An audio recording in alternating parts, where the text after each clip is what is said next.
Yo, what is up guys? It's the PureExperiencee here, bringing you another best class setup video on Call of Duty Ghosts. This video is going to be featuring the M27-IAR light machine gun, but before we get on with the video I just want to say, as normal, the gameplay in the background will be this class setup, so you get a gist of how good it is, alongside with I will be showing you the class setup as a whole and slowly breaking it down for you, showing you the best parts of the class and generally my class setup as a whole. But let's get on with the video. So the M27-IAR light machine gun.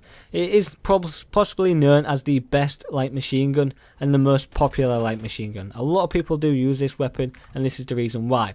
This weapon has one of the best accuracies, damage and no doubt range, which is always good. Them three combination, as long as they're really high, your weapon is going to do amazing. And the best thing about this class setup, what I'm going to be showing you today, is I'm going to help you make the most of the light machine gun class. I'm going to turn it into a assault rifle instead of a light machine gun. It might sound a bit crazy, but it works, and for me, I go ham using this a lot of the time. The gameplay in the background is a 26 in 1, I believe, or 2. I do go to ham, get a few free pieces. The team was absolutely terrible. But let's get on with the video. So the attachments I'm using the foregrip and suppressor, or silencer if you want to call it that. So foregrip is going to like help you get rid of, not rid of, but reduce most of the vertical recoil, which is always helpful. Alongside that, it's going to give you some extra range, which is always a plus. Always use foregrip. I use it on most weapons just because in my head it works, and it will always work. Going down to suppressor. Suppressor is always good when using a light machine gun, in my opinion. Just because you're quite clunky with a light machine gun, you're quite slow, you're going to want to keep it off the map as much as possible. So using a suppressor is going to help you do that. Alongside with a suppressor, it gives you better accuracy, but then it also kills your range a little bit. But generally this class setup won't be affected by that, as I'm going to show you how to use this more of an assault rifle than a light machine gun. So, you know, that's my attachment setup. But going down to the secondary, lethal and tactical, I'm using no secondary, no lethal and no tactical, because I want to save as many points as I can for my perk selection, because that's what makes this class setup work. Without the perks I'm using, the class setup is really hard to do.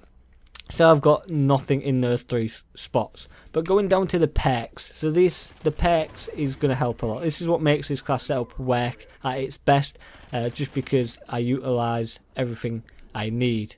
So basically I'm using sleight of hand, agility, stalker, dead silence and focus.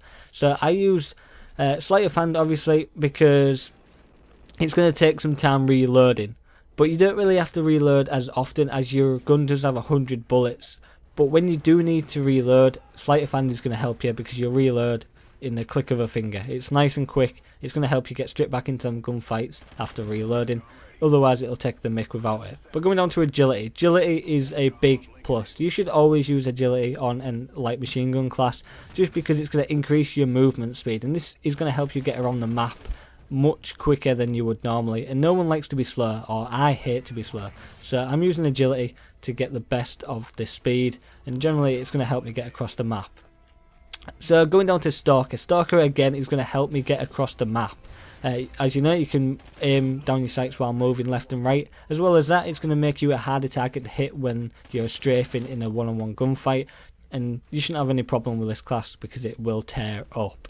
So I'm going down to dead silence. Dead silence is a big, it plays a big part in my gaming, just because I use a headset. So as I'm not using amplify, dead silence is going to help me sound hard to some extent. A lot of people don't actually use dead silence, I've noticed. So using dead silence makes my footsteps not heard from me, and it will help me utilise my enemy footsteps so I can pick up some more kills and sound hard. Might seem a bit newbie, but it works great.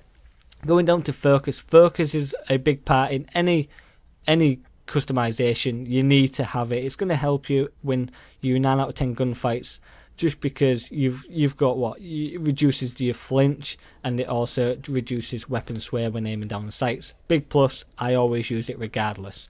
So my strike package I'm using is a bit different. I like to use this because it helps me utilise the map more, and it gets me my map awareness better, and generally my player awareness, so I can kind of control the map to my best of my ability. So I'm using a 4.8.14. I'm using the SATCOM, helps me utilize the map as best as I can.